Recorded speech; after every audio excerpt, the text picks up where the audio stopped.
ஆசையுடன் கேட்பவர்க்கு அள்ளித் தருபவன், அல்லல் துன்பம் துயரங்களை கிள்ளி எறிபவன், பாசத்தோடு யாவரையும் பார்க்கின்றவன், பாவங்களை பார்வையினால் மாய்க்கின்றவன். அல்லல் படும் மாந்தர்களே அயராதீர்கள், அல்லாவின் பேரருளை நம்பி நில்லுங்கள்.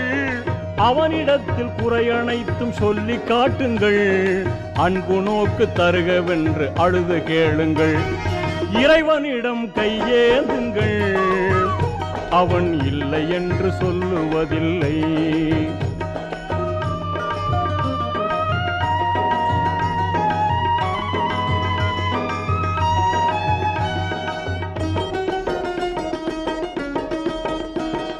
தேடும் நேயர் நெஞ்சங்களில் குடியிருப்பவன், தேடாத மனிதருக்கும் உணவளிப்பவன்.